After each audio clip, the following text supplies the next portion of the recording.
ఒక మాజీ సీఎం వచ్చి చంపేస్తాం, తామేంటో చూపిస్తామని అధికారులను కాంట్రాక్టర్లను బెదిరిస్తున్నారంటే తప్పుడు సంకేతాలు ఇస్తున్నామని అర్థమని డిప్యూటీ సీఎం పవన్ కళ్యాణ్ అన్నారు.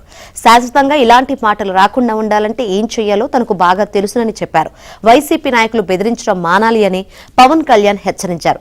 ప్రభుత్వ నామినేటెడ్ పదవులు పొందిన జనసేన నేతలతో మంగళగిరిలో నిర్వహించిన పదవీ బాధ్యత కార్యక్రమంలో ఆయన వారితో ప్రమాణం చేయించారు. వైసీపీ తీరు, ఆ పార్టీ నాయకుల వ్యవహార శైలిపై ఆగ్రహం వ్యక్తం చేశారు. ఆకు రౌడీలకు అండగా ఉంటామని, రౌడీలకు సపోర్ట్ చేస్తామని పార్టీని తాను పార్టీగానే గుర్తించానన్నారు.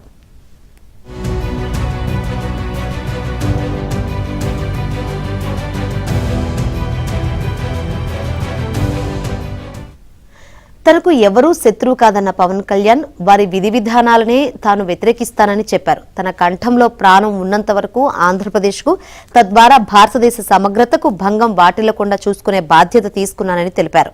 తెనాలిలో గంజాయి రౌడీలకు వ్యతిరేకంగా పోలీసులు పనిచేస్తుంటే వీళ్లు గంజాయి బ్యాచ్కు అండగా కోర్టుకు వెళ్లారని గుర్తు చేశారు. క్రిమినాలిటీ పెరిగిపోతే రాష్ట్రాన్ని ఎవరూ బాగు చేయలేరన్నారు. ఇక రాజకీయ నాయకత్వం అనుకుంటే తప్ప ఏమీ చేయలేని పరిస్థితి వచ్చిందని చెప్పారు. వైసీపీ మళ్లీ అధికారంలోకి రాదని అధికారులు గమనించాలని స్పష్టం చేశారు.